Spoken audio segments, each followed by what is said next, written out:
What is going on, everybody, and welcome back into my studio, ByerlyStudios. I am so excited to bring you yet another video in this amazing series. Now, this is video number 12 in the Mad Mike Studios 68 Robot Man tumbler build, where we have been sculpting, hand painting this amazing work of art. We are on video number 12, so if you haven't had the opportunity to check out any of those other previous videos, I will post the playlist in the top right hand corner so you can easily binge watch all of those. But we are at the point where we're going to start to build his accessory. And when I say accessory, I mean his welding torch, welding tubes, as well as 2 acetylene tanks. So first off, we're going to go back in time to when I had just began kind of sculpting the head, and we were kind of finalizing that right before bake. And I wanted to get an idea of how I wanted the actual tubing for the acetylene tank to kind of go around his body. So originally what I had tried to use is I tried to use some straws from tumblers that I had received over the last few years. These are just metal straws, and what I did is I wanted to bend them in shapes, and I wanted to be able to push the LED lighting wiring through those to get to the battery pack. Those binded up so badly no matter how I bent them. I even used a brake line tube bender, and it just wasn't happening. So what I did instead is I decided to go ahead and I bought a 3-pack of aluminum tubing. Now this is used for RC cars and model car building, and it is so much better for this purpose. So it's very forgiving, it's very easily bendable by hand, and it's going to do the work that we need it to do. So during the design process for the actual torch itself, I needed to decide on the angle and how high I wanted to sit out of his hand. So I went ahead and applied his topper, and then I pushed it all the way down, so that way I can just kind of get an idea where I need it to be in proportion to the helmet, because I want the helmet to be functional while he is holding his torch. So once I get that in place, then I can kind of put the tubing back into his hand and kind of get the overall angle that I like.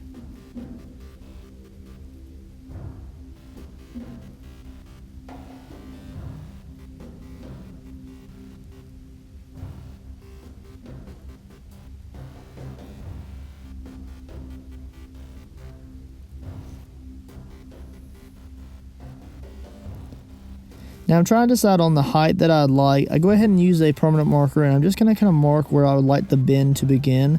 And then I'm just going to kind of bend it and wing it and decide how I'd like to achieve that overall angle from the actual shank or the shaft of the welding stick and the actual bend to the nozzle.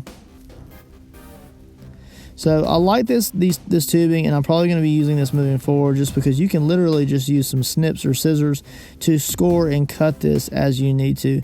It is like butter. It is so easy to use and so easy to clean up. I'm just using some needle nose pliers to kind of flare out the end, as well as to clean up any burrs that are left behind from the cutting process.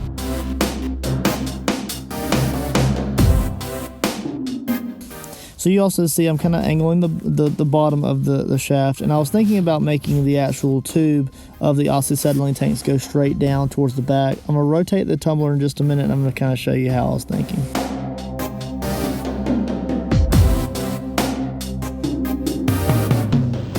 So you will notice that I do have to use some needle nose once in a while just to kind of pinch where the tubing is kind of binding up as I make those bends. And some of the design that I work through during this process is just to avoid the tube binding up too much as I curve it. I did use the brake line tube bender quite often for a lot of this portion of the build, just to kind of get the angles and the overall shape that I'd like. And it just helps to avoid those binding corners when I'm bending it by hand. I do bend it quite a bit by hand, so don't act like I'm not. It's a lot of hand bending, and I like the aluminum tube because it's so soft I can easily do that. So this is a lot thicker wire than what I originally used. I just wanted to make sure that I was able to get this through here, so that way I didn't run into problems later on in the process after this was already done and attached to his hand. So that's what it kind of looks like so far at this portion of the design. I've got the neck bent down so it can go to the nozzle. I got the shaft of the actual welding stick kind of straight and looking good. And like I said, originally I was thinking about coming straight down and going right into the battery pack on the back of the unit. And then I got to thinking through the process, I really want to make this removable so that way he can easily pick up the tumbler. If he wanted to drink from it, he could, or just carry it around with him or move it around. I want him to have the ability to remove the battery pack and move the tumbler easily without having to worry about the battery pack hanging off the back or being attached or being kind of blocky on his legs or on the base.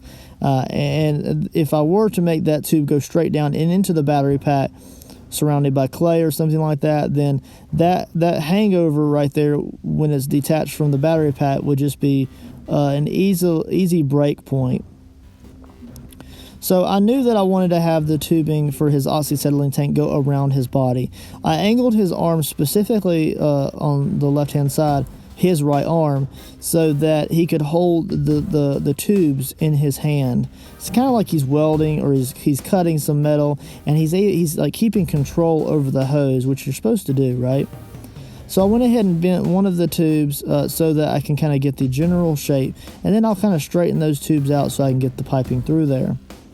So we're going to have 3 points of contact here. We're going to have one on the back, one in the hand, and then we have one on the front. Now I also have sculpted a little divot on the front of his blue jeans there that was specifically designed for that tube to be welded to during the UV process. UV process, epoxy process, however you like to call it, whatever medium you would decide to use during this process. I decided to use UV resin, so just be aware that that's what's going to happen. So right now I have the bottom of the welding torch going straight down and then directly into that tube. That is a very hard angle, and I decided not to go with this. Instead, I decided to add a small drip loop here. Now this does increase the overall difficulty of the build. The general output is so much better. The design is better. The overall tubing is designed so that the wiring can go in and out easily. And I also designed sections here so that he can easily cut away some of the UV resin, pull the pieces apart, apply more lighting, or remove lighting as he sees fits. And you can see it does have a little bit of a drip loop there, so that will be out and away from the body, but the overall strength will still be there. And at least this way it's not attached directly to the battery pack, which would be just kind of dangling back there all by itself in the wind. So at this point I wanted to go ahead and really lock in the design for the actual welding torch. So we're going to begin this process just very simply by blocking in the clay. But before I can do that, I really need to add something for the actual clay to bind onto, because it's just an aluminum shank rod. I went ahead and wrapped some just scrap spare copper wiring around it, and I kind of tucked it in the ends of the tube on both ends. We're going to really begin the process just by blocking it in, and then I'll begin to roll this between my fingers until I get the overall thickness from the top nozzle around the top and then down the shank.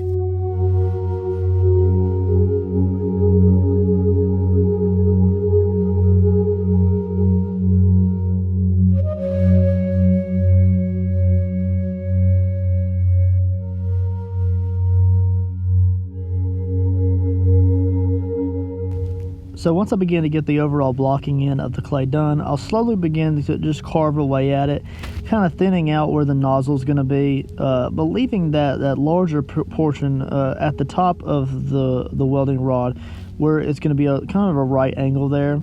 And the goal is that I can create just a bunch of layers going up the length of the actual welding rod, so it just gives the simulation of just realism. It doesn't matter if it's a little bit cartoonish. Obviously this isn't going to be the same proportion than it would be in real life, because the oxyacetylene tanks won't be near as big as they are in real life as compared to the welding stick, but it's still going to be very, very fun, and I want it just to have the right look to it when I get it all said and done. So right now I'm just rolling this in between my fingers and kind of stretching out the clay, thinning it out a little bit as it goes up the shank or up the handle of the welding rod. And I'll start to kind of define individual shapes from the top to the bottom, and I'll slowly carve those out and kind of define them and make sure that they're shaped right to where I want them to be. There's a lot of different ways that people design and make these. There's a lot of different brands, and I'm not going after any one type of brand or one type of welding torch. I just want it to have the general shape that it needs, so it just doesn't look out of place with the build. I'm pushing that clay up right there. I decided to go ahead and kind of split that clay up. So what I'm going to do is I'll probably make a small kind of like nut right there, or like a washer nut, so that way it has just some it's not just smooth all the way around. It does have some angles to it.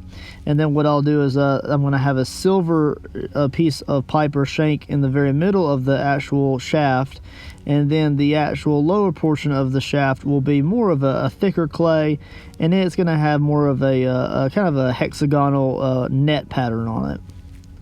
So continuously working the clay, removing what I need to, pushing it around, trying to thin that out a little bit so it just feels a little bit more realistic in proportion to the top nozzle, and just pushing the clay where I need it to be.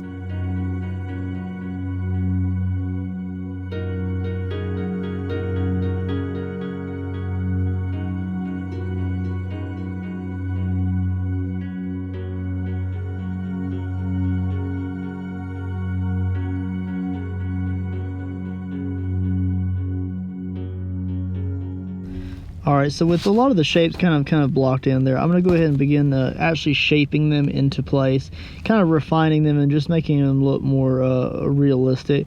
And the very first thing is I'm going to go ahead and make that kind of hexagonal nut shape right there. Like I said, I just want to break up the overall, circular pattern that I have going on. I don't want it to be so rounded. I want to add some of those hard edges. And by pushing that clay up, it just creates kind of like an edge there that any kind of washes that I use will be able to settle into.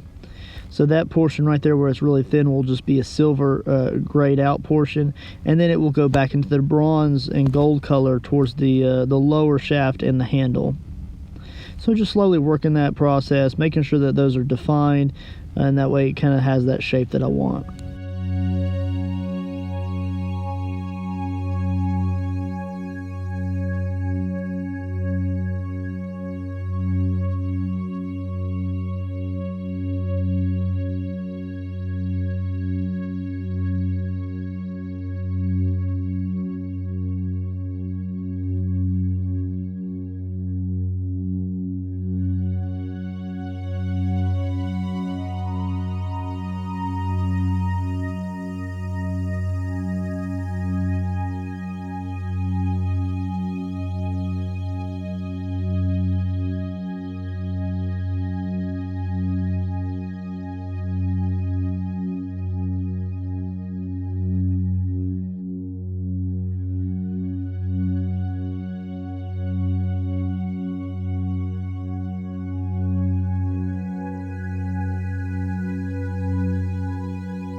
So I'm really liking how the angled bit there is. It's got a little bit of a kind of a square or a rectangle, like flat edge type of thing going on.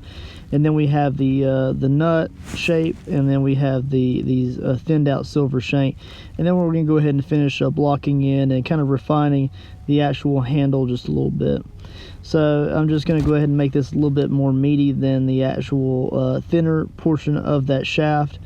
And then I'll begin the process of just applying some texture to that, so that the washes have something to settle into and just give it a bunch of character.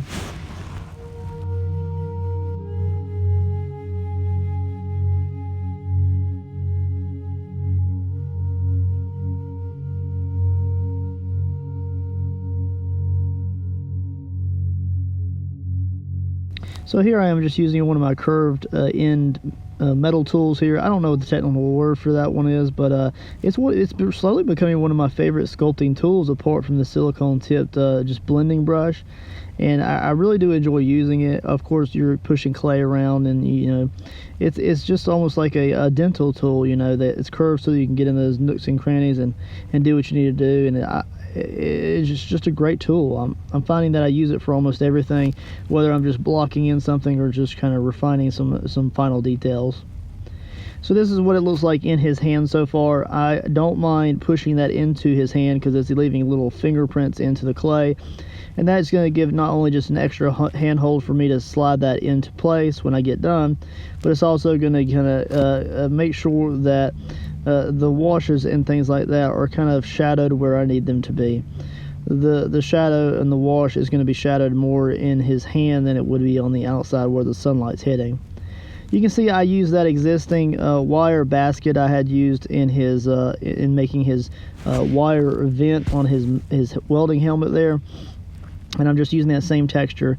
I wasn't getting deep enough results when I was rolling that on the inside of that basket, so I did go ahead and cut out a segment of that, and I actually apply it by hand, pushing down towards the desk, and I'm able to get those that net pattern or mesh pattern on there quite a bit more deeply than it was. I don't want to have that washed out by paint layers just because it was not pressed in deeply enough. So I'm really liking how that is. I clean up the nozzle and the butt of the shaft there, and just making it look nice, neat, and tidy. And then I'm going to begin the process of actually cutting out some little toggles that he would use to change the output of fuel for the shaft itself. So looking pretty good. I like how this looks. It looks very realistic in a lot of ways, and it's going to really look really good when it's all painted up in his hand.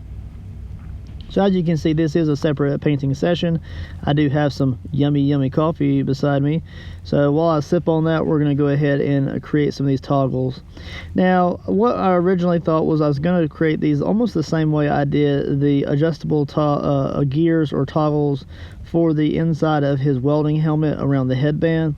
And so what I did with that is I used a deep well socket to do so. This is a 3/8, I believe, and I'm just going to go ahead and press that into just a small medallion of clay, and then I was planning to carve this out. I did this a few different ways until I just got the result that I liked, and what I did is I go ahead and push some clay into the end of the socket, and then I'll use either the butt of a carving tool or a straw that I have sitting by just to push it back through, and then push it down and away and out of the socket, and then it holds the majority of those gear-like textures around the side.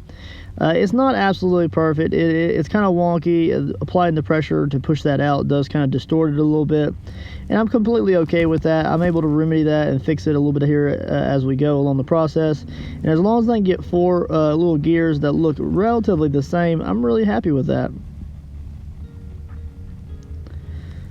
So what I'm going to use to attach this is not armature wire. Instead of just having one piece of armature wire that sticks in and then it could rotate possibly, I decided to create a little bit more of a better connection between the two items. That way it could survive up until UV resin. With the magic of editing, we have 4 of them made, and we're going to go ahead and use some spare aluminum tubing to slide into the toggle. And then what we'll do is we will push that into the clay. Remember that there is an aluminum tube in the actual welding stick itself, so we can't push it down into that very far, and that's why I wanted to use the tubes instead of a segment of armature wire, so that way I could get as much surface area connecting the two as possible. So it's just kind of reusing what we have. I don't want to waste these pieces just in case, and it just gives it a little bit of a stronger connection than just using a single piece of armature wire to connect the two. And what we'll do is we'll just go ahead and snap all these into place. I'm just kind of roughing these in. I really don't care what angle they are. I did try to reference them with the Google photo that I'm looking at of where they are angled, as opposed to where his arm or his hand is and which angle the nozzle is pointing. So I did try to kind of line that up perfectly, and I think I did a pretty good job. These are just going to add a little bit of character to the overall welding stick, and I'm really happy with how they turned out so far.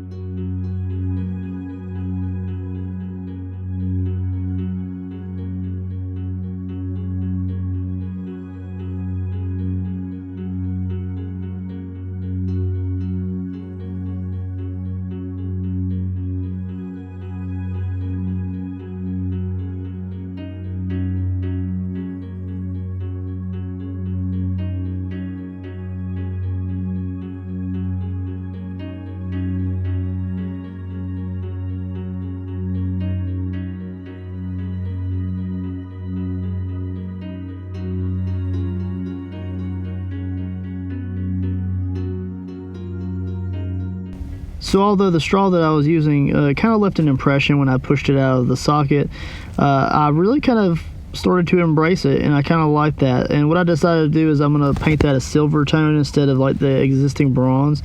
And it's going to add a little bit more character to those toggles as well, and kind of make them stand out a little bit. So I impressioned all of those toggles with the impression of the straw, and that makes it look like it has like an inset inside those little gears or toggles.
Alright, so what do you think so far, guys? This thing is looking pretty awesome. It's incredible what we can do with clay sometimes. So just as a reminder, this is Sculpey original, so it is just your beginner level of Sculpey, and it's something that anybody can just break out, buy at Walmart, and just enjoy the process of sculpting. So now we're going to begin the processes of kind of just blocking in and kind of just lightly sculpting his hoses that would go from the bottom of the welding torch all the way around his body into the battery pack. So we're going to begin this process of blocking it in. We're using the same aluminum tubing that we had previously used in curving around his body. Now this is the long portion, and this one goes from the front of his blue jeans into his hand and then around to the back. This is the very first segment that I had created, and I had this spare video or content sitting off to the side, and I wasn't really going to put it in here, but I was like, well, why not? So what all I'm doing is I'm just rolling out a piece of clay on the aluminum tubing, and I'm just seaming it. So I just run a slice down both sides, and as long as those two slices are on opposite sides, then the hoses look like they're two independent hoses that are kind of melded together. So I'm just going to go ahead and kind of define that kind of line that I kind of carved into the clay there. I'm kind of separating those out, kind of blending them into each other, and I just want there to be a defining separation between these two colors. I think that I'm going to make these a dark red and possibly a dark, maybe hooker green. So they're going to have very rich colors, and I think they're going to contrast great against his blue jeans. So here are the first two segments here. We have the welding torch, and then we have the actual first portion of the welding hose. So you know that I like my Mars Black. I'm going to go ahead and begin shading in all of the shadows. About said highlights, shame on me. All of the shadow spots with a good layer of Mars Black, and then that will kind of give me a good undertone for any of the metallics that I come in with afterwards. So I'm being sure to kind of sink that Mars Black into all of those kind of net patterns around the handle there. That way there's nothing that's kind of left undone if I were to partially do dry brushing during this process. I'm making sure also to push that color behind all of those little toggles or little adjustable wheels there.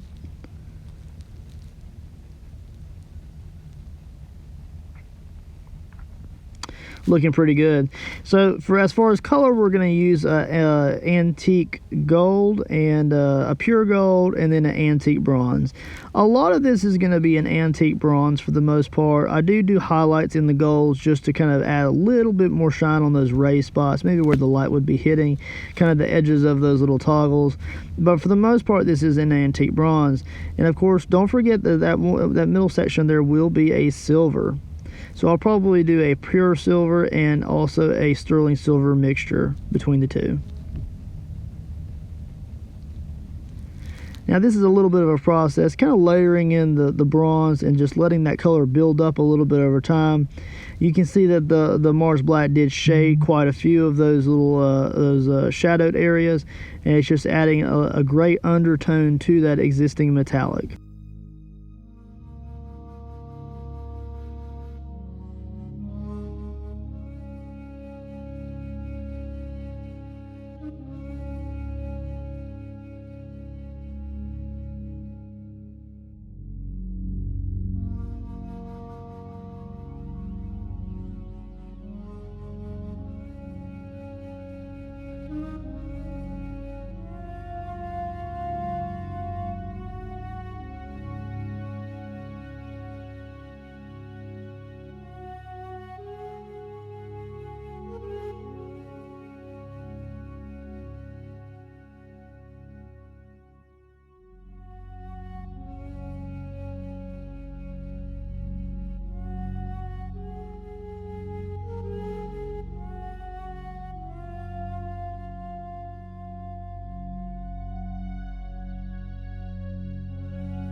Alright, so I'm really liking how that color looks. The metallics are looking absolutely stunning.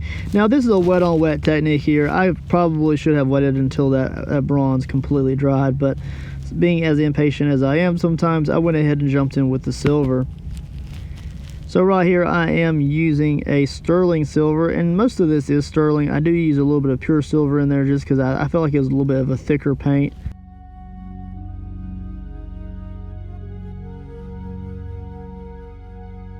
And then we're going to begin layering in some of the pure gold before we go back to silver layers. So again, you still see some of that Mars Black coming through, and all that does is add some tarnish and some grunge to the existing sculpture.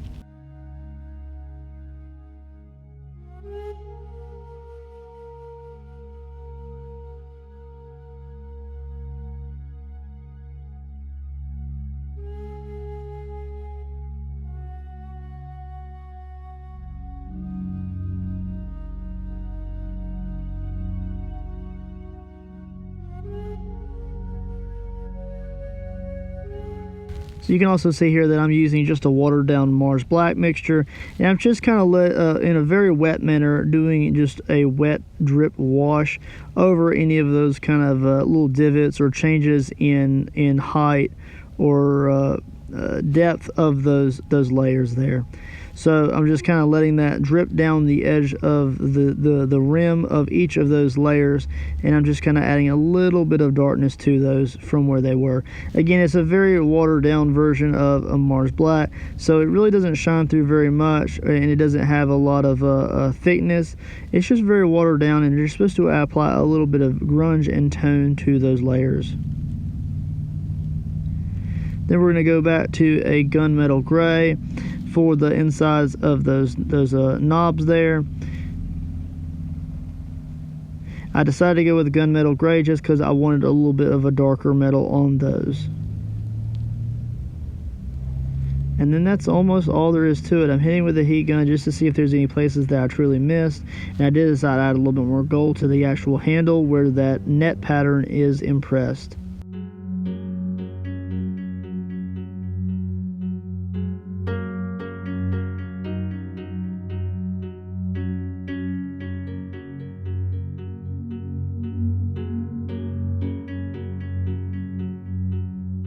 Alrighty, so what do you think, guys? I think this thing looks absolutely, positively spectacular.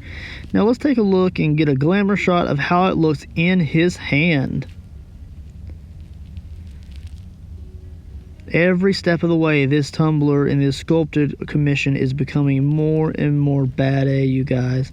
I am so beyond proud of how this has turned out. And look at this little arm. I have it rubber banded in place because I haven't begun the UV resin portion at this time. But look at that. It looked fantastic. Alright, so there's Mike in all his glory. What a good looking man that is. Very cool. So we're going to jump into the second or next video of this series. Now this is a separate session, of course, because I've already got his hand in place, and it has been UV resined into its permanent position.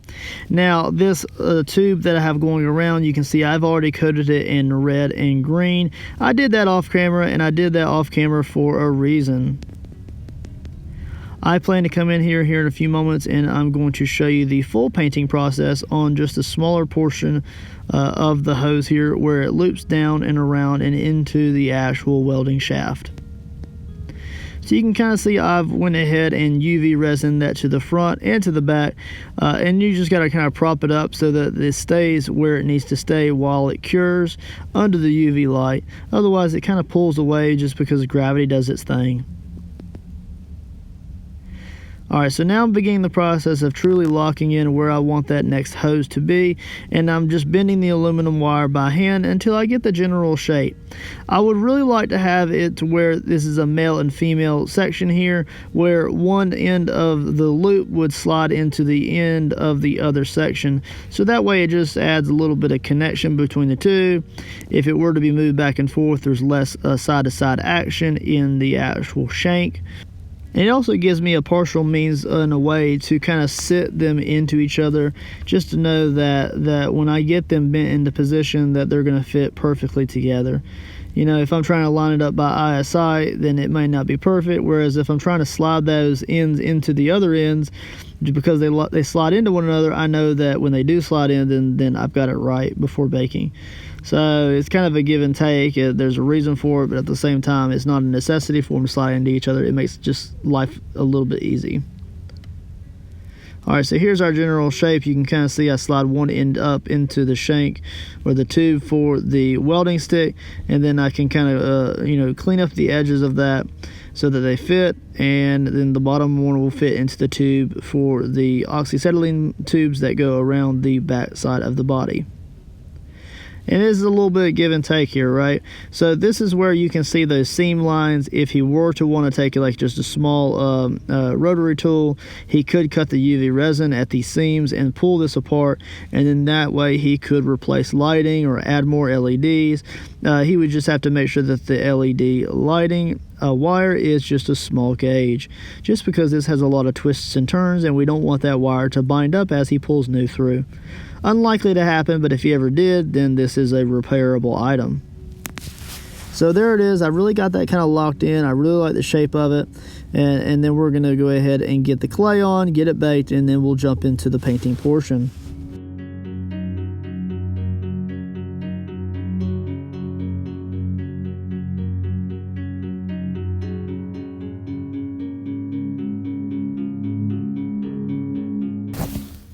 Alright, so you can kind of see here where I've got the majority of the tube kind of in the shape that I want. And I'm going to begin the same process that I used for the previous one. And what I'm going to do is I'm just going to wrap some wire around the exterior just to give that clay something to bite onto. And then I'm just going to start blocking it in with some clay here. Just as a reminder, we are using Sculpey Original. You can get that in any hobby store or even at Walmart.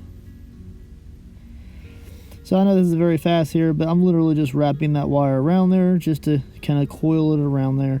And what we're going to do is we're going to block it out here. So I'm just adding clay just a little bit at a time, and then I'm just going to squeeze it, and it just kind of extends that along the existing aluminum tubing.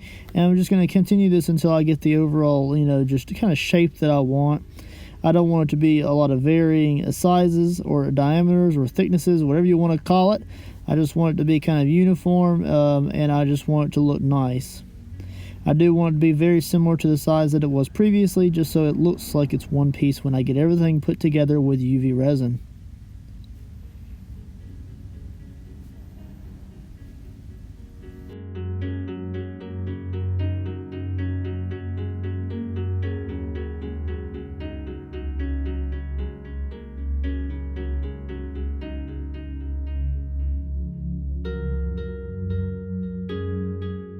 Alright, so now with that pretty much kind of uniform all the way around the actual pipe there, I'm going to go ahead and just use a bladed tool here, and I'm just going to lay in some lines. Same as before, but these lines are going to be curving kind of in a coil fashion around the outside of that drip loop. And the goal is to have those two lines kind of on opposite sides of the pipe, as it were, so that it just looks like there's a split seam between the two different types of pipe, but they're kind of well, like, melded together, maybe with like an external like jacket or something. So they're kind of melded together. They're one pipe overall, but they have two different tubes inside them, so that the fuel and oxygen can get up to the actual torch itself to cause the burning flame. So I'm just using a multitude of silicone tip tools there just to kind of expand those slices out. I do have to go back and forth quite a few times just to make sure that I'm not missing any pieces. I do start to remove some clay here and there until just I feel like it has a nice texture overall. I don't want it to be too thick, and I felt like some of those curves around the outside edges were too thick. So take a little bit away, blend it back in, refine the lines until I get the overall effect that I want.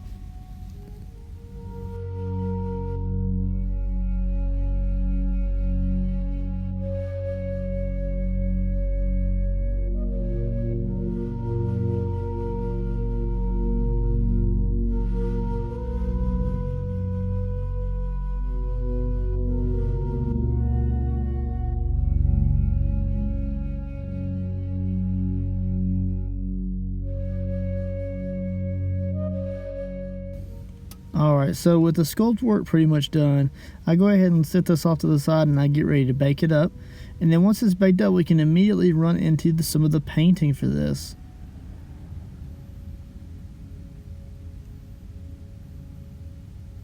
So I made sure to kind of cut away from the edge of each of the ends of that pipe so that they can slide into the other ones.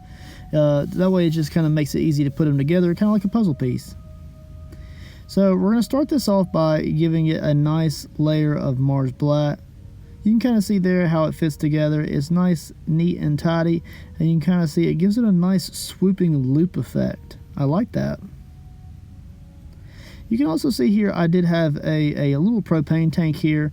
I had made this little acetylene tank previously before I began any of this process, and it turns out it was a little bit too small. So I do adapt and change here shortly, because I did decide that I truly wanted to hide as many of the electronics as possible, so I kind of designed something different. Alright, so here it is, Mars Black again, and I go ahead and layer this in. Now the first time I painted this, I only really applied Mars Black to the underside shadow and the grooves where the line had been scribed into the pipe. So this time I just went ahead and went all for it. I really liked how dark the paints were when I applied them over the Mars Black base.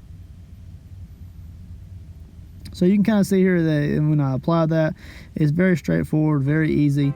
And then we're going to run into some colorful paints here. Now we have three colors here. We have first the red, which is alizarin crimson. And then we also have hooker green, which is a very, very vibrant, dark, kind of like a forest green. And then we also have, of course, phthalo green. Now, phthalo green is the wrong green because I grabbed the wrong tube of paint. So I did squirt out some phthalo green, and I thought, oh no, it's the wrong color. Too late. Can't put paint back in the tube. So that is off to the side as well, but it is not being used at all. Shame on me. So this is very straightforward. I'm going to go ahead and paint both sides of the hose. Both, there will be a red side and a green side, and then of course there's that coil or that twist in the very middle of the loop.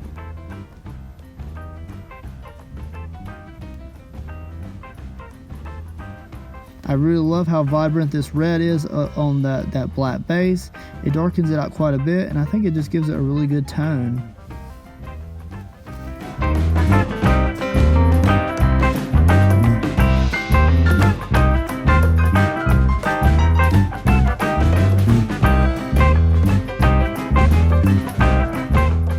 So with the red and green, for the most part, pretty much locked in and pretty much done. I do have a little bit of over painting there, so I do have to do a little bit of cleanup work.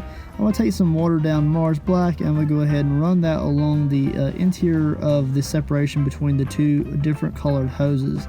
So that way you can just give it some separation, give it a little shadow, and that way that seam is just a little bit more noticeable in contrast to the colors on both sides. So then once that's done, I'm going to go ahead and immediately hit it with some nice dirty wash. This is the same concoction that I've been using for the most part during all the wash stages. And it is not any one particular color. It is a bazillion colors. Lots of browns, Mars blacks, alcohol inks, water, anything that I can get that I feel like is going to add a nice a dirty texture without removing paint. I do sometimes add that in. That paint color and wash does adapt with projects as I add more colors. So sometimes during a project I might want it to be a more Mars black or a darker color, and I'll add those colors in at the beginning of a project, and then they'll kind of build up over time. Same if I want it to be a dark brown or a light brown, I'll add those colors in, and it kind of just dilutes the existing color and adds some more in. Now if I do need a truly different color like a blue wash or something, then I'll actually make that in a separate jar. So now we're going to begin the process of actually wiring this bad boy up. I really wanted the wiring to be tight knit and to the point on this, just because not only is it going to be inside the tube that goes down the actual shaft that he's welding with, but it goes through the loop and then all the way around the body to the back. So that's a long way for this little wire to travel. I wanted to make sure that I was able to solder and clean everything up, hide as many of the wires as possible, and I just used some thin gauge wire that I had off to the side for this. I do not remember the gauge of this wire, I just know that it was scrap wire, and we're only dealing with a 9-volt battery, so there's no worries. Now I did solder the end of this LED lead on because it was loose. I don't like loose things, especially when it's going to be encapsulated in UV resin, and it cannot be repaired very easily.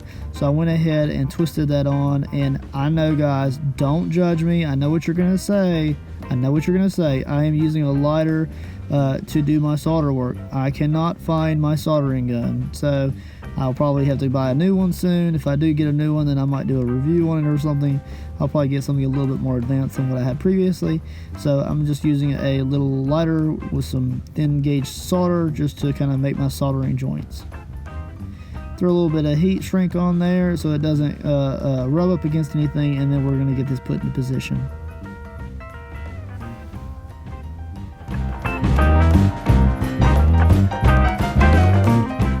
So of course, with any electronics, especially when you're sealing them away, it test, and test again. I do make a mistake later on in the process where I didn't test something. I reversed the leads and my LEDs didn't glow, and I had to cut it all apart and do it all over again because I did not test.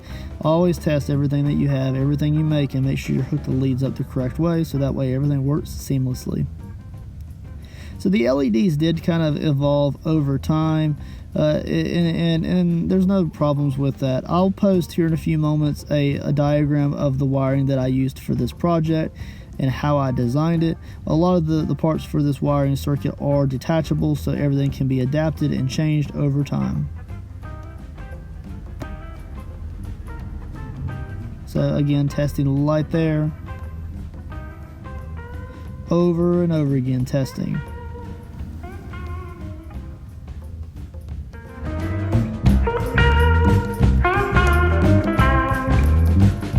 Alright, so now we're going to go ahead and splice that braided wire of the LED onto that solid state wire, and I'm just going to quickly just apply some solder to that, and then we'll just seal all that up with some heat shrink.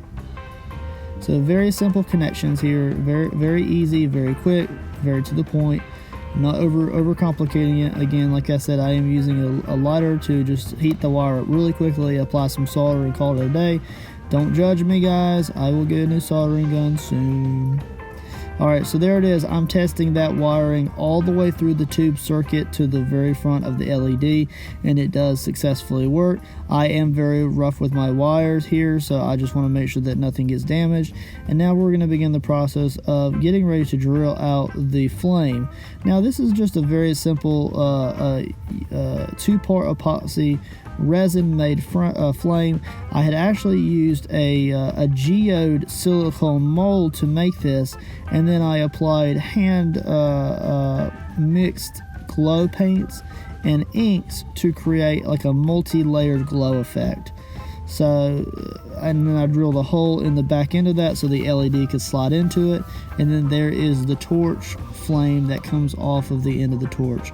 Very cool. I'm not going to add a flicker effect with this. I don't want to add anything that could potentially cause a shortening in the future or cause it to go out faster than it needs to be. So no flicker effect on this project right now. So once the LED on the top flame is in place, then I'm going to back feed and pull all of that wire back through the circuit, and just the pressure of the wire being in the tube keeps that loop almost in place. So it's very tight right now. I can't really pull it back very much, and what we're going to do is we're just going to go ahead and clean that up a little bit, and then we'll be UV resining that later on. We're going to go ahead and begin the process of attaching the flame to the end of the torch with UV resin, and that kind of just locks it in place until I can get back to it later.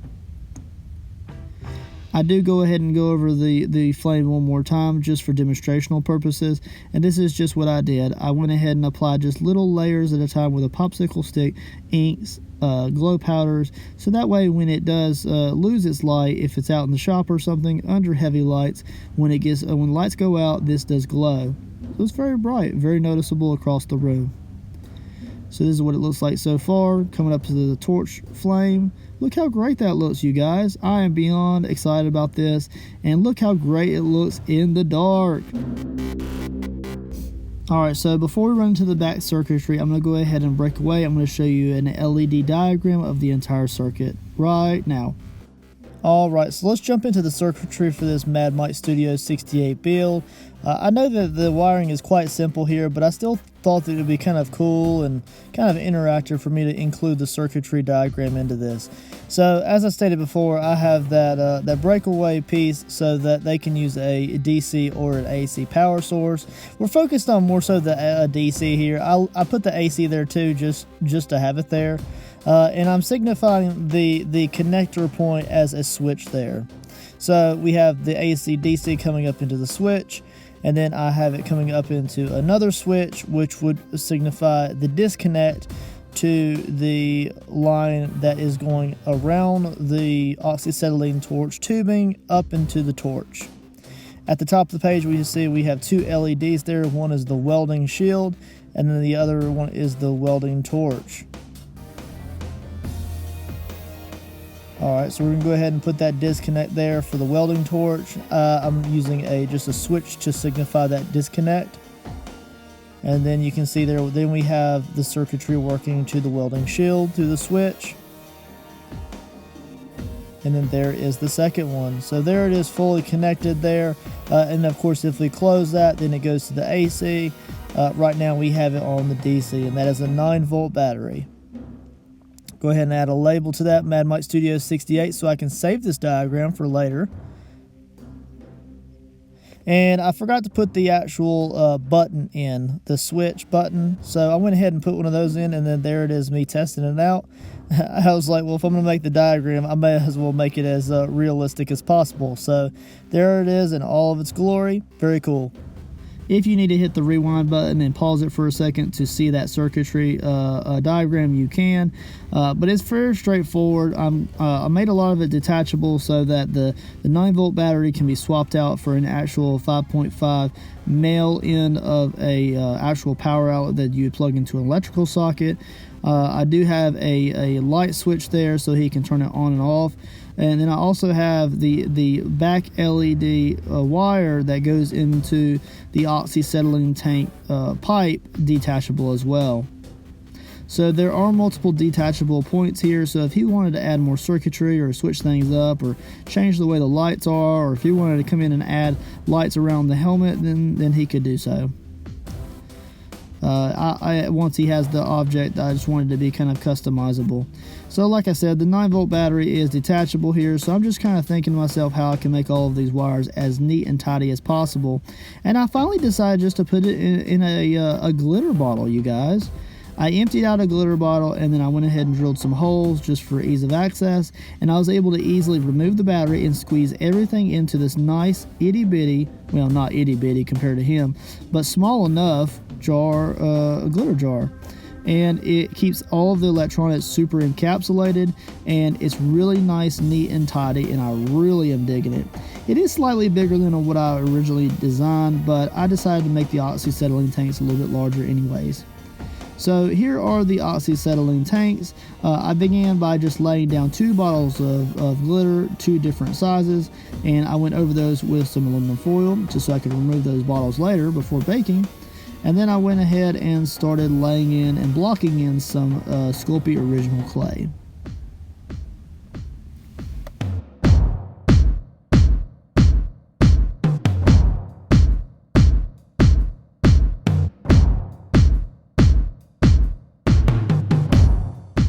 So as far as the base, blocking in the clay, it's very straightforward.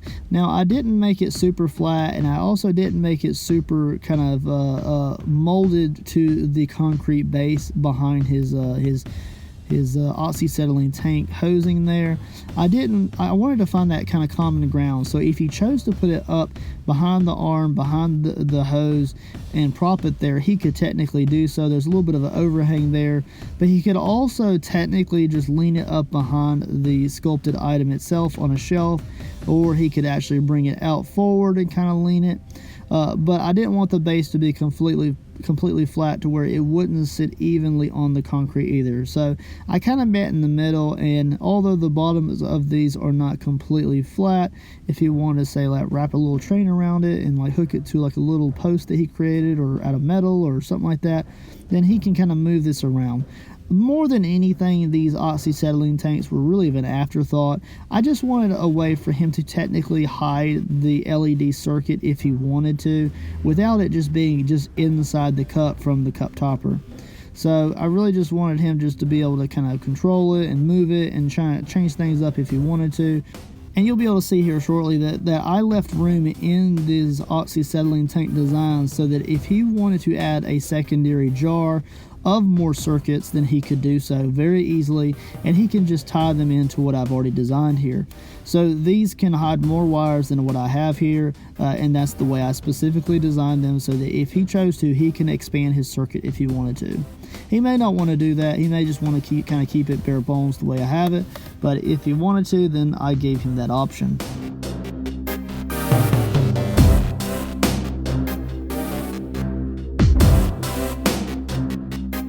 So what we're going to do is I'm just going to continuously sculpt these into the general shape of the acetylene tanks. Here in a few moments, I'll actually begin to lay it down and actually pull out sculpting tools to kind of define the break between the two oxygen and acetylene tanks. So you'll kind of see those tanks take more of an individualistic shape, but they of course will be sculpted together just for strength and just coverage of the electronics. So sit back and enjoy, and then we'll catch back over a little bit later on in this process.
So as you can see here, I'm really starting to focus on that dividing line and also the goosenecks at the top of the tanks here. We're not going to put an extraordinarily crazy amount of detail into these. We're going to kind of keep them just general and very, very blocky, very rustic. And when we apply the paint to these, we're just going to keep them very basic because they're just kind of like one of those items that sit off to the back portion of a overall build. And it doesn't have to be anything that really draws the eye out and away from Mike's sculpted tumbler or the torch that lights up, or even just his welding helmet, right? I don't want anything that's going to pull the eye down and away from those items. Those items are kind of what need to be out in front facing the viewer.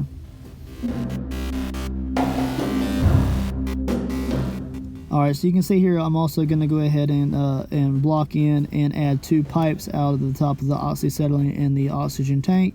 And then what we're going to do is we're going to use armature wire. After I fill both of those tubes with clay fully, I'm going to shove that armature wire down into the tube, and then what I'm going to do is I'm going to attach 2 dials or gauges to each of those, just to make it look like it has a tank pressure and an outgoing pressure for each individual tank, which just brings up a little bit of the realism. They're very simple, very quick to block in, and then we'll just paint those in a metallic color before we apply more of the colors to the rest of the tanks.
Alright, I don't know what it is about me that's the problem here, but sometimes when I put clay around an item, I just have trouble getting it back out again. So I went ahead and cleaned this up before I actually baked it, and even then I still had problems getting these glitter bottles out of their homes and into the world here. So I do get them out eventually, but it's a very tight fit. It's not really what I originally thought about when I thought that they would be removable, and then I would have just this large void inside these oxyacetylene and oxygen tanks.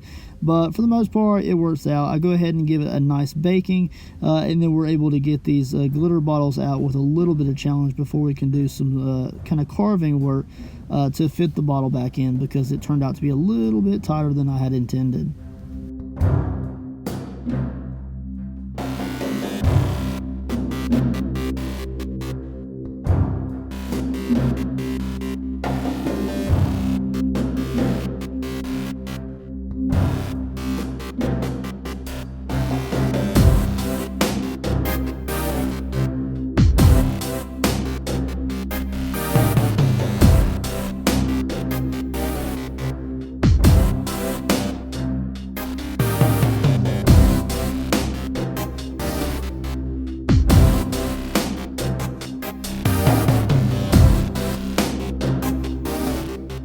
So there you can really see that I did kind of struggle a little bit to get those bottles out. I did have to carve some extra meat around the backside of the tanks away just to get those out.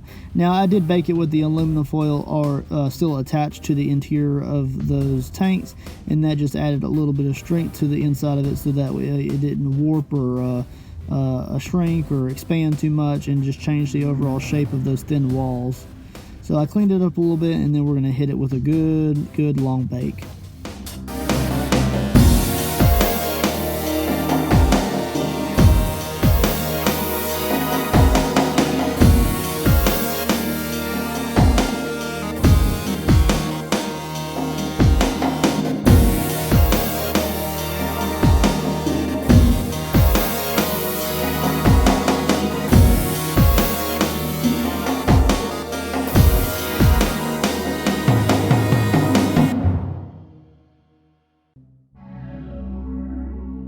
Alright, so I did go ahead and remove that aluminum foil after the baking process. I just felt like I didn't really need to leave that in there. Now, it did leave a really cool textured effect inside the actual acetylene tanks, and I think I'm probably going to reuse that for future projects. It's very cool. So I'm going to go ahead and base coat the entire thing in a very thick layer of Mars Black before we actually begin to paint the actual oxyacetylene and then the oxygen tanks in 2 different colors. I was really debating on which colors I really wanted to go with for this project. I didn't want to reuse the same colors as before, but I really felt like it really needed a green tank of some sort. Greens, reds, blacks, browns are normally the norm colors for a lot of these tanks, and I really wanted to incorporate the green, and then I didn't want to use red again or like a burgundy, so I decided to go with just like a black to like a gray tinge. So I kind of left them kind of darker tones overall. We're using the same color that we used previously. We're going to use the Hooker Green as a very thick base coat over the Mars Black. And then what we're using is actually Pain Gray. Instead of Mars Black, we're using Pain Gray. Both of these are Winsor & Newton Galleria paints. Very beautiful colors, and they really do show their vibrant colors through that Mars Black base. It is really a great color. So after hitting it with the heat gun, I accidentally rolled it over and I got a little white spot on there. Oh no! So we're going to go ahead and wipe that off, and then we're going to kind of blend that in to make it disappear. Happy little mistakes that happen sometimes in the studio when you're working around stuff. You just got to have those paper towels nearby just in case you need those for some cleanup work. Accidents are bound to happen. So we're going to begin the overall kind of just a dry brush effect.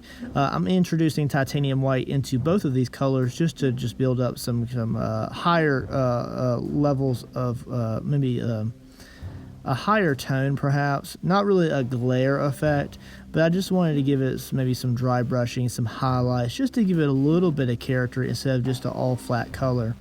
And it just gives enough character to get by, but at the same time, it doesn't add so much character that it takes away from the actual sculpted tumbler itself.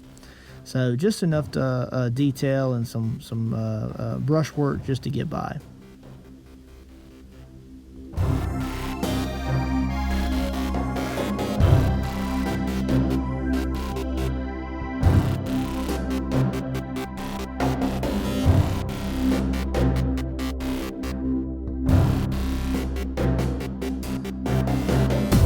So as you can see here, we're just continuously using the same dirty wash mixture, and we're just going to let that dry a little bit on its own, but accelerate it with the heat gun so I can kind of expedite this. I built this entire, these 2 tanks and all of the circuitry probably within about 2 days. So I did this very fast. I really rushed through it and got them all done and knocked out so I could get this order out to him before Christmas. As far as the hardware on top of the acetylene and oxygen tanks, we're just going to use the same antique bronze that we used for the actual welding torch. I really love these colors so much, and I'd like that I can use the golds and some of the Mars Blacks just to kind of add accents and washes over those just to bring out some of the details. It really turned out very good. So then we're going to go ahead and install the actual circuitry, starting off with the switch. Now, technically the switch could be removed if you wanted to push it out and remove it. It is the only thing that's actually connecting the circuitry to the shell of acetylene and oxygen tanks.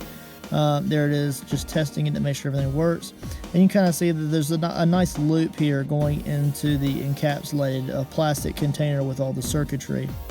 So it's just nice and neat and tidy. If he wanted to unhook it and just kind of sit it off to the side for a while, he could do so. And it's just kind of out of sight, out of mind type of thing, you know. He has more room there so he can add more circuitry if he wants to. I am really ecstatic with how this thing turned out. It really did evolve over time. It's not exactly what I had in mind when I envisioned it, but sometimes that just is what happens. Sometimes reality doesn't meet what's in your head, and that's okay.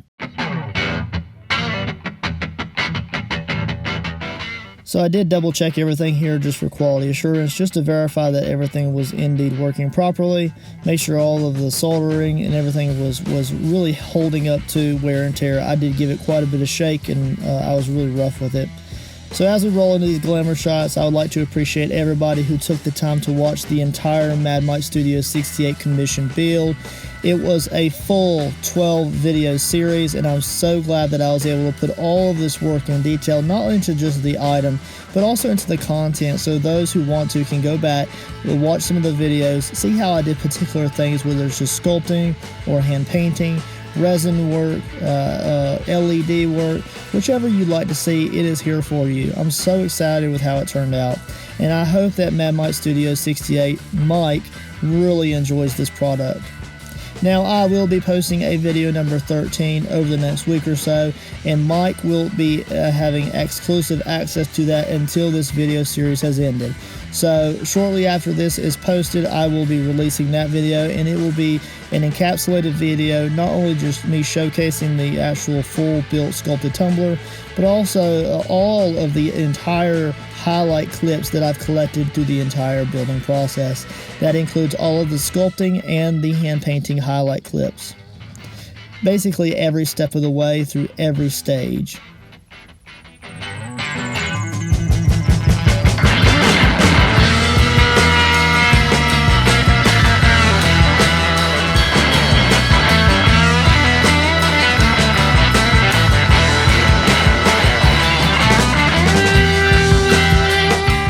Again, thank you all so much for all of the time that you take to invest in my videos. I really do want to put a lot of work into this content. I hope y'all enjoy. If you haven't had the opportunity already, make sure you smash that subscribe button, leave a like and a comment below of some of the projects that you would like to see me create over the next year or so. Otherwise, I'll catch you on the next video.